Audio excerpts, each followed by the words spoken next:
hello to all my BC WrestlePod nerds out there, and welcome to a quaint, nice afternoon review.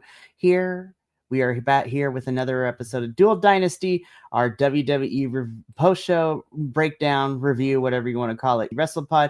And joining me this morning is the ever-enthused and energetic Kiltman. The Pleat Father is in the house. We're going to keep it really brief because Kilt has had a very fun, but a very tiring last 24, 48 hours. So we're going to get this man back to bed as quickly as possible. But we wanted to go over some of, the three topics we have for Raw and SmackDown. And then we will also be doing our predictions for Survivor Series, which is this Saturday.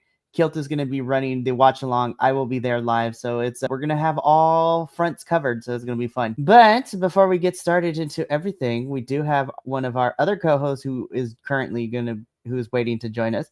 So enjoy this 10-second little dance break as I get everyone situated. So BRB. So enjoy all that while we can. Here we go. There we go. Now we got a full squad. Squad. I'm in. I feel like it's been forever since we've seen you. SmackDown earlier, a couple weeks ago. That's very, very true. Anywho, we're happy to have you here, Benny. We're going to keep things brief. We got Raw and SmackDown, 3 things to talk about for each. And then we are doing our predictions for Survivor Series. I can't wait. This is going to be fun. I get to be there live, so that's going to be nuts. So is my friend that's taking me to Raw. She's going Survivor Series, coming back, and we're going to Raw right after that. Heck yeah. So we'll make sure again. So I'm going to yell at more wrestlers. Hell yeah. Amazing. Boy. So let's just get into it. So we're going to kick things off with Raw. So we got 3 topics to talk about. And I dare say Raw and SmackDown. I'm very proud of y'all. Y'all were pretty good, decently. You were pretty good this week, and I appreciate it. But, we'll get into all of that. So we're going to start things off with Raw. Of course, the first topic we're going to talk about is John Cena's final Raw appearance, which was this past week. So John Cena's final Raw appearance on Netflix, obviously. Of course, we knew that it wasn't just going to be, hey, I appreciate y'all. It wasn't going to be a reflective goodbye, because what's the point? Because it erupted into a multi-layer collision between generations, Cena's emotional promo was interrupted by Dominic Mysterio, who demanded his Intercontinental title rematch at Survivor Series, a challenge accepted by Cena. So I was like, oh, so that match is happening, so that should be fun. But the moment that Cena tried to announce a match tonight, what was going to happen, the Judgment Day pounced with the 3-on-1 beatdown that followed, which, of course, gave Cena one more classic Super Cena here, comeback moment with, attitude adjustment to seal the win. So to me, this felt like more of, a symbolic bridge between the eras. Cena's here, final Raw. Ray is still going to be wrestling until he's like 80 at this point. And Dominic continuing to elevate himself to be a bigger star. And Sheamus getting another Madison Square Garden moment, though I am very, very sad because he's not medically cleared to compete in the tournament. So he's going to be replaced on SmackDown. Boo. Anyway, so boys, return. My first question to all of you, that is very, very true as well. But boys, my first question in terms of Cena's retirement, how do we feel about Dominic being one of the few people to get final matches from Cena? Do you think that Dom is the right guy to inherit that heat, or should have someone else been in that spot that Dom is currently in? Kilt, I'm going to start with you. So yeah, what do you think? Yeah, Dom's fine. He did, like, when Dom first started out, he did have a couple, I think only one big match with Cena at one point. I don't remember all the details. But the one who should get the absolute last match, and I will say this forever and a day, is obviously Ron Killings, R-Truth. I mean, to be fair, that would be a lot of fun. But given of where the trajectory is going, I'm gonna, you know what? I'll just say it now, because the person who's going to end up getting this final match is going to be facing Cena at Saturday night's main event. And yesterday I talked about this with, 2 new friends of ours. I jumped on their podcast yesterday, so that was a lot of fun. But honestly, looking at who's left, I was like, I think the final match should, and who I would love to see, either LA Knight or Carmelo Hayes. Those are the 2 I'm currently rooting for. But then, of course, I see Jay and Gunther on the opposite side of the bracket. I'm like, I swear to God, don't give me a Jay and Gunther finals, because that neither one of them needs to face Cena, because I'm also thinking Cena's probably going to put the IC belt on the line. So, but yeah, Ron Killings, R-Truth would have been great, but sadly, it is not to be. Minnie, same question to you. How do we feel about Dom being one of the few guys to get the last couple of matches from Cena? Do you think that's the right call, or should somebody else have been in that spot? I love Dom getting it. I think Dom is incredible and he's awesome. I've been nothing but hype for Dom since he turned heel, and then when he turned heel again while being a heel. No, it's awesome. But I think the only other person that we would love to see come back for this tournament would be Edge, but I've heard reports that WWE hasn't even approached AEW on letting him use him. So I don't know. I would love to see Adam Copeland come back for a little bit, one last run versus Cena, but other than that, like, I just don't want to see, as much as I was talking to this with a friend of mine the other day. I love Gunther. I don't think Jay needs to face Cena. They don't need that kind of push. Mello would explode with that kind of push. I also would have loved to see Dolph or Zack Ryder when they return. Right. A little bit more of a thing with Cena there, but let's see who comes back with Sheamus, because Sheamus isn't participating. So we'll see what happens. Very true, because now that Sheamus is no longer medically clear to compete, we have a mystery opponent for LA Knight on SmackDown this Friday. So we shall see who it is. But yeah, so I already stated my claim. I think Mello and LA Knight are my picks. Now, Sheamus was my pick going into this because I'm like, give this man the IC belt finally so he could become a Grand Slam champion. And my conspiracy theories is I honestly think Sheamus was going to be the one to make it all the way to Saturday night's main event. But now that he can't compete no more, I want to see Mello or LA Knight go there because I think that rub would be great, especially for Mello. He's at the top. And then my dark horse pick was just like Penta would be amazing too. But, him and Rey Fenix are about to face Dominic and El Grande Americano Latte in December in AAA. So they reunited the Lucha Bros in Mexico, and it was grand. So moving on to the second topic for Raw, which, is all the chaos that we saw on Raw this week for the women's division. And yeah, this was a kind of chaotic night for the women's division. First and foremost, we had Nikki Bella continuing her destructive, almost unhinged vendetta against Stephanie Vaquer. Nikki attacked her on stage before issuing a title challenge, which of course was made official later in the evening. It would be Stephanie versus Nikki for Stephanie's title at Survivor Series. Meanwhile, Alexa Bliss delivered an emotionally, raw promo on being abandoned by Charlotte Flair, and then which prompted, the Kabuki Warriors and the rest of the heels for the Survivor Series War Games team to attack. And then Rhea and Io were here, but Charlotte returned with the kendo stick to save Alexa. So that set up in this match. And we'll get to SmackDown with all of that. But then came the pleasant surprise and the shock of the night, though, for those of us who have been watching Raw, it was like, oh yeah, this is the foregone conclusion, but it was still fun to watch. Maxine Dupree defeating Becky Lynch to win the Women's Intercontinental Championship thanks to AJ Lee's return again. And yeah, the story immediately sprawled outward. Friendship betrayals, new alliances, veterans returning, title changes, all within the span of the 30-minute time period that we got on Raw. So my second question, and we're going to focus on Maxine because I think that's the funnest part of all this. Do we like Maxine winning the title from Becky Lynch? And secondary question to you boys, who would you like to see Maxine feud with first? Minnie, I'm going to come to you first. How do you feel about Maxine as our new IC champion? And who would you like to see her feud first with this new championship? I like it. I like seeing Maxine Dupree. We watched kind of her evolution for the past year and a half, 2 years of doing everything that she's doing. She's done a really good job training and coming up. So I'm really, really happy to see her get something. And I hope her title run is good. I hope it's not just a transitional champion. I hope there's something they have planned for her. Now, I would love to see an NXT star come up and be her first rival. Somebody in the veins of Sol Ruka or somebody like that to come up and be the first challenge for Maxine Dupree. I would love Sol Ruka. That would be a lot of fun. Hopefully that might be the case, but we'll see how long they decide to have Sol and Zarya feud because that breakup is coming shortly. Kilt, same question to you. How do we feel about Maxine winning the IC champion, and who would you like to see feud with Maxine in her first feud and defense of the title? I absolutely love Maxine getting this opportunity. It's very, very amazing. It is great.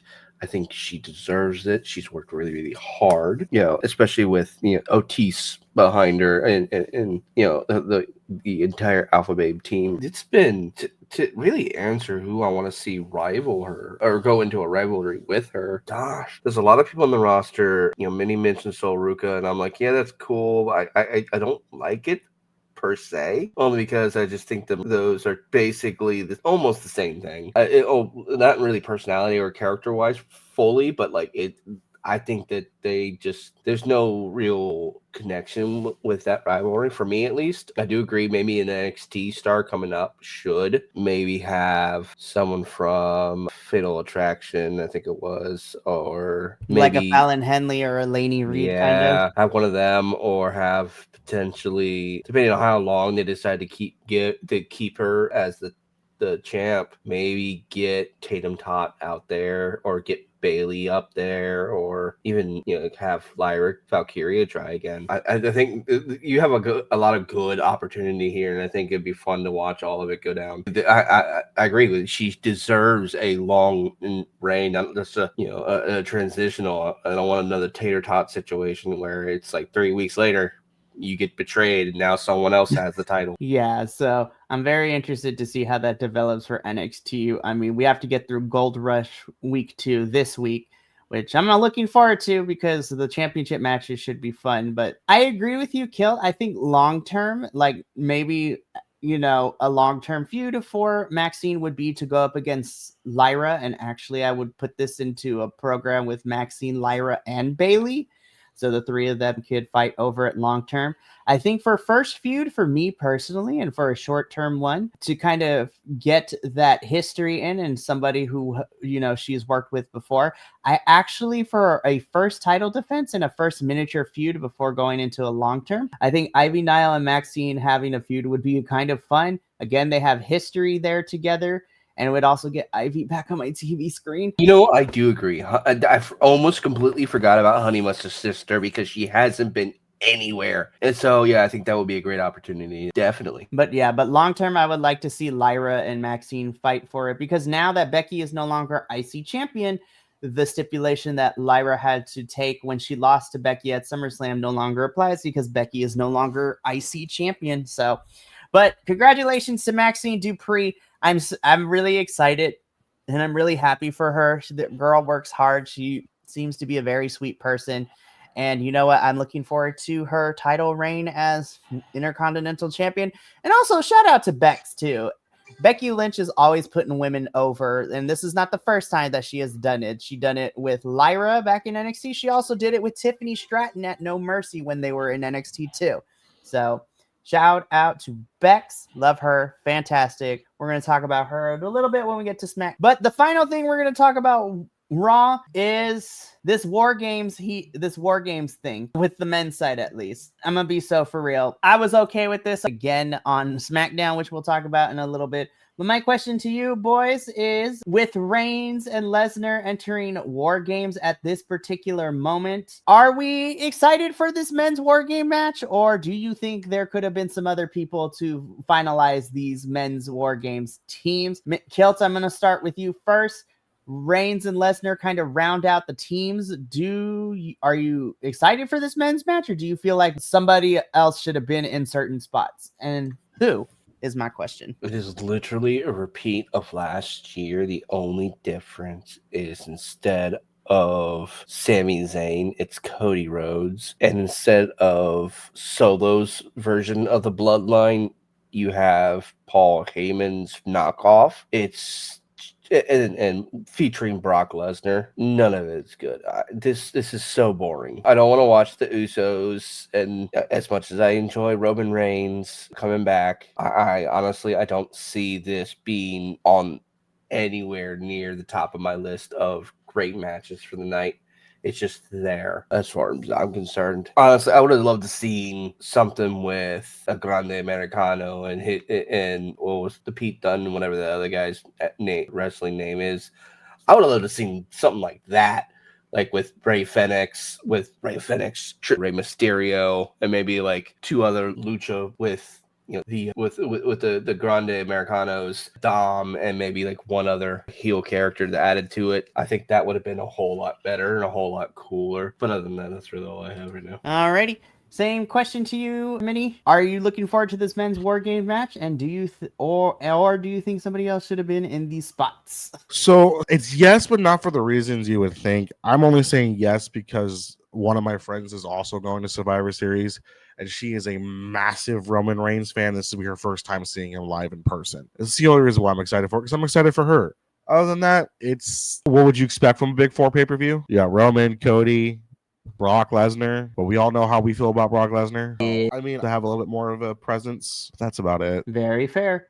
I mean, am I looking forward to this match? Storyline wise, not really. Will it be a spectacle, especially since I'll be there live? Yeah, but I'm going to be for real. This is at the bottom of my list. So it's just like, it's fine. I can't believe I'm saying this. I would, even though it's on SmackDown and it doesn't have like the quote unquote star power, I actually would have preferred the MFTs versus either the Wyatt Six or the MFTs versus this international coalition now that we have on SmackDown with Sammy, Ray, Shinsuke, and the Motor City Machine Guns. I was like, that has been more interesting to me, but that's neither here nor there. The most interesting thing for me right now is the fact that the Lucha Bros are coming back for a AAA event versus Dominic. Bro, like that's what I'm excited about. December is when we're getting that match between the Lucha Bros and Dominic and Grande Americano Latte, which is going to be baller. Cannot wait for that one.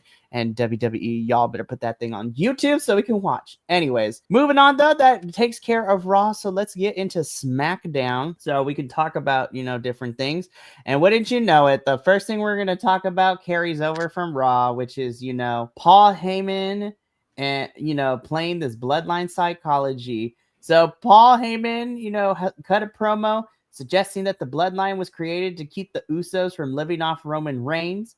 And, in this promo across the line, even for him, it hit a nerve with, the characters that we saw. And, the OTC chants didn't help the atmosphere. And this was a weird opening segment. I'm not even going to lie, because Paul Heyman cuts his promo. Logan Paul has things written on his hand, which was hilarious to watch the internet roast him for it. I didn't even see that. He pulled a rock? Now, I personally feel he did that on purpose, but even then, I was like, I don't care. It was like people were rocking him on the internet. He pulled a freaking rock. Crazy. Come on now. That's kind of lame. So, all to say is that the opening promo was a rehash of Raw, with the exception that we saw Drew McIntyre beat up Cody Rhodes inside of his bus as he is leaving, which then led to the ending. And dare I say, I think this is probably my favorite Cody promo in recent memory, because it was just short and, he just spit facts. So do we need a second, part 2 Electra Boogaloo building to this men's War Games match on SmackDown? Or do you think it was fine and, it served its purpose? Minnie, I'm going to come to you first. Did we need a part 2 of what we saw on Raw on SmackDown? No, we saw it like 4 days ago. We don't need it again. Fair enough. Just do something with the other storylines you have. Give them more time. Add another. You could have just put another match there. We're here to watch. It's wrestling. What's another match? Very, very fair. All right, Kilt. Same question to you. Did we need part 2 Electric Boogaloo on SmackDown? No, we should have had more development of the women's match. Like, literally, all they have is Rhea yelling out War Games for that match right now. There's nothing there. It needs more story. Here goes classic WWE. We're just going to say something that the women are going to do, and then we're just going to drop them off to the wayside until we feel like doing something with them. Or we're scrambling to make storyline. There's been for everything I see, there's been nothing going on for the women when it comes to the storyline. And they announced that match, a week ago, 2 weeks ago at most. There's nothing there. Very, very fair. I am in the same agreement. We did not need this part 2 again, especially because of what we would get at the end, where we got like a 5-minute segment with the women to close out the show. We could have got another match or develop more of the women's, because I care more about this women's War Games than I do this men's, but it's neither here nor there. But I do want to move on to something that was actually really good. And I have to say, this episode of SmackDown, even though there weren't that many matches, the matches that we got were really solid. Specifically, Ilya versus JD McForehead, as we call him here. I love JD. I love Ilya. He is great in the United States Open Challenge. And then, you know what? Even though it didn't have a lot of time, I also really enjoyed the Penta and Finn Balor match. So these were the two standout matches that kind of gave this week's SmackDown its in-ring identity for the week. Of course, like I said, Ilya and JD, in my opinion, delivered an intense and psychologically rich U.S. title match, from the suplexes to the dramatic counters. And I got, listen, like Dragunov's finishing sequence that he does, you know, a torpedo Moscow into a power bomb into the H-bomb, continues to reinforce Ilya for me as a dominant champion who can also absorb unreal punishment. I'm like, this man takes a beating every week, and I love it. I just hope he don't get hurt from it.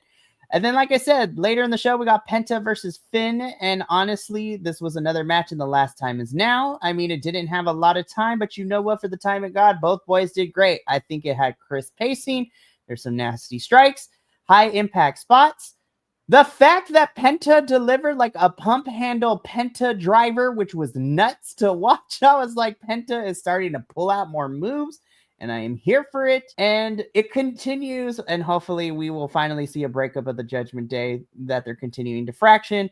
And Finn Balor once again loses another match. So my question to you, boys, starting with you, Minnie, between Dragunov's title defense and Penta's win over, Finn, which of the two matches did you enjoy more and why? So I'm going to start with you.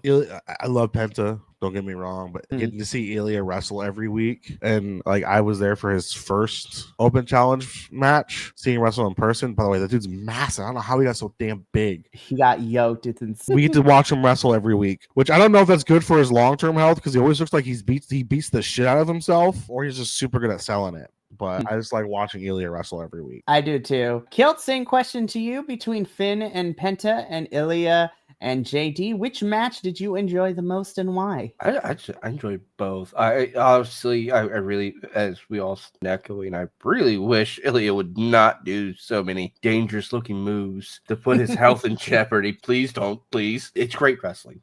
Those two matches are just great wrestling. I could see more and more. I obviously I want to see Finn and the rest of the Judgment Day break up. That'd be great. And JD McFivehead is a phenomenal wrestler, but it's weird that they're using them, but they're not using them. It's kind of all over the place. So yeah. Fair point. So I think I'm in agreement. I enjoyed both matches, but of course I love Penta to death. I've been a Penta fan since Lucha Underground days and AEW, now in WWE. But yeah, I have to give it to Ilya because I'm just happy that he's back. I also do agree. I hope he does slow it down a little bit because I want him to be okay. And like you brought up, Minnie, I want him to, whenever and if he loses this United States Championship in the next couple months, however the tournament pans out, I need my Ilya versus Gunther round 3. That is the match I am waiting for. I'm like, give me my round 3. But anyways, let's move on to the last topic for SmackDown, which is the women's war game stuff, which honestly, I feel like we say this every single year, and Benny, you can attest to this as being part of the WWE crew at the longest. It's like, I feel like we talk about and we look forward to the women's war games match more than we do the men's matches I think it's for the women's war game matches. We're like, the reason why we're not as excited for the men's ones, because it's a lot of the same, like 3 or 4 people are always involved, but it's super oversaturated with the amount of build we get for it. And the women's match gets put on the back burner. So we're like, we want to see that one because we're not seeing enough.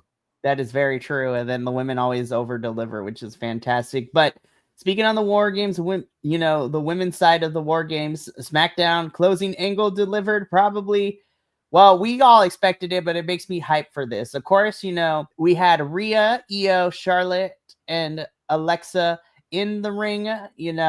We got a segment on Raw, which led into this moment where Rhea officially introduced and announced the 5th member of their War Games team, which is, of course, is AJ Lee, but only to have, the Kabuki Warriors, Nia, and Lash to ambush the team mid-reveal, which then prompted AJ to run down the ring, only to get ambushed by Becky after, her AJ interfering on Monday.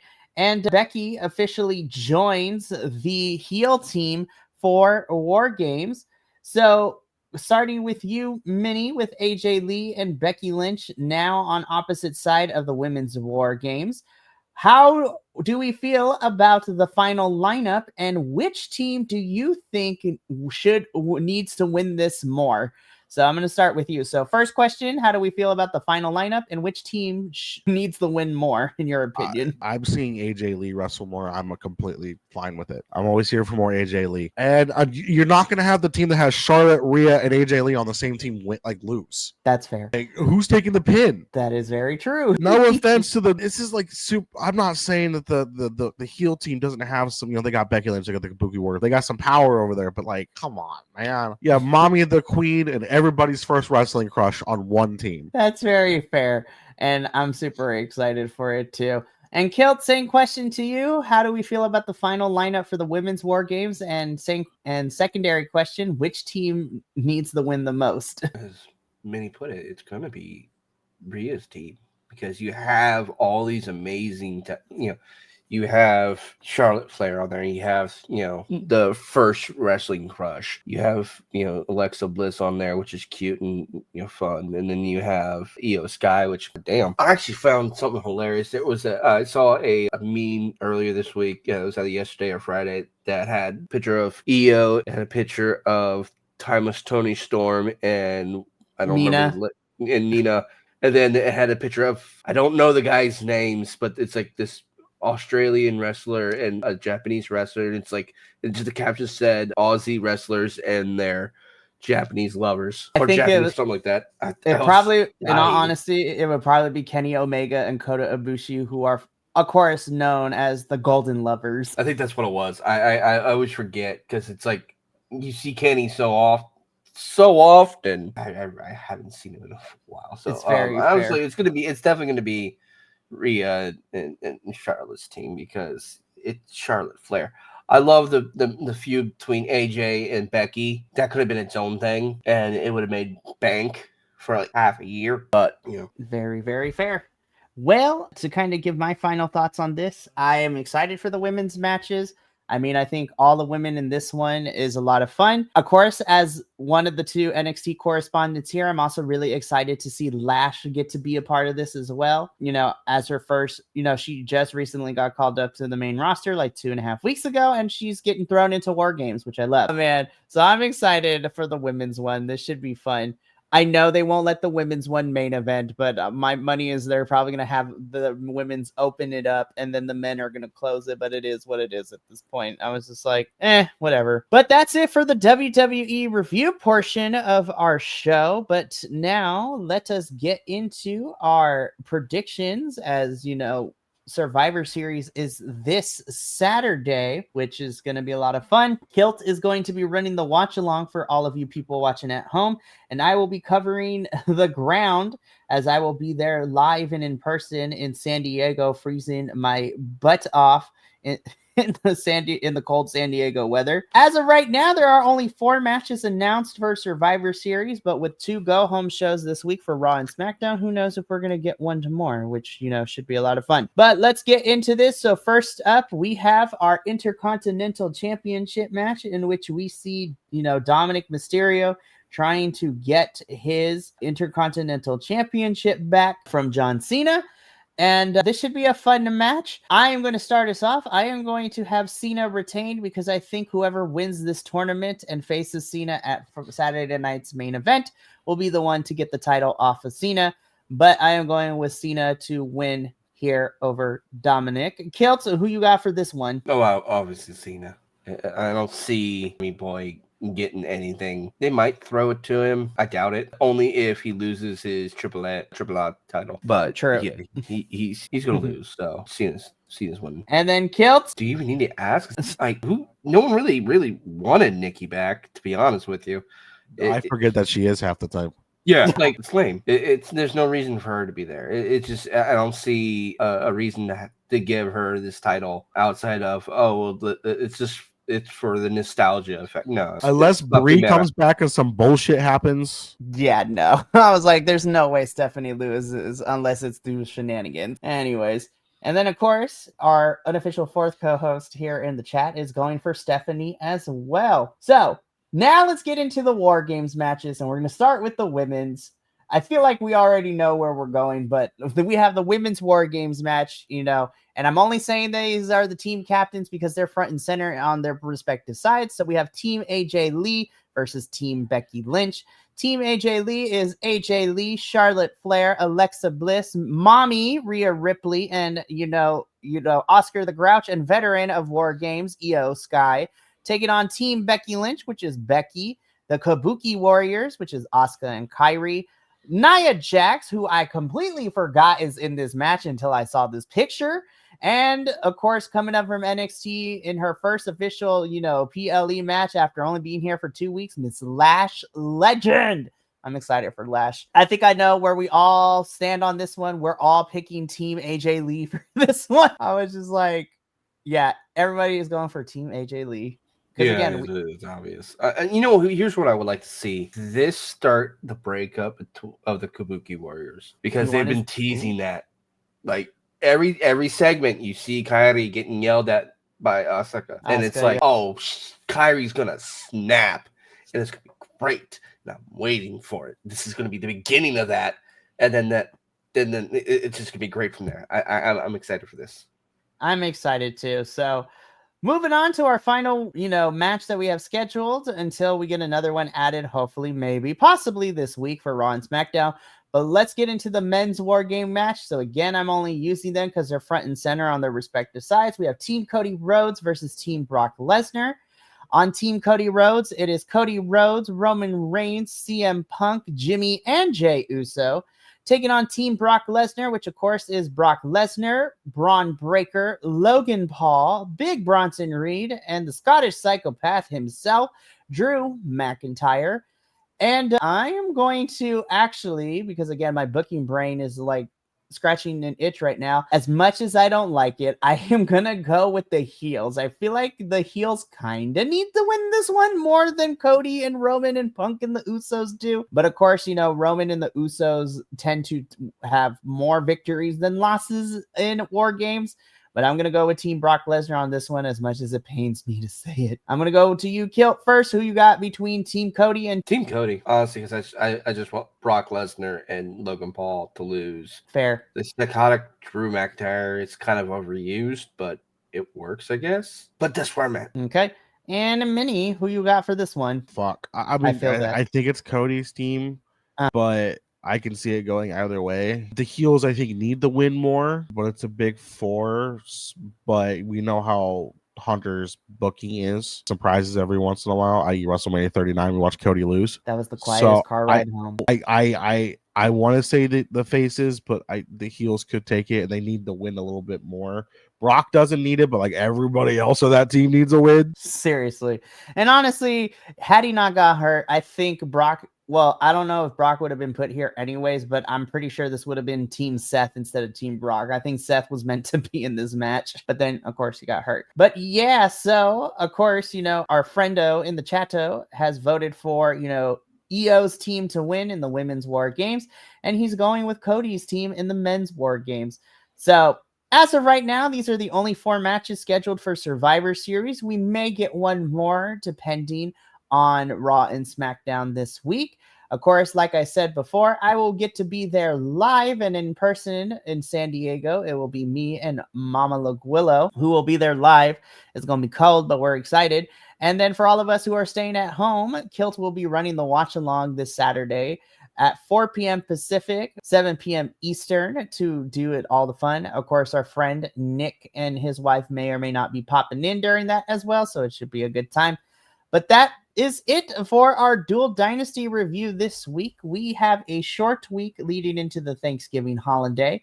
Tomorrow evening, Adolfo and I will be here to do a watch along for MLW's Lucha La Dias de las Lucha, which is going to be really, really fun. Tuesday, the AEW crew will be here to review Full Gear. And then Wednesday, of course, is our NXT review for Gold Rush Week 2.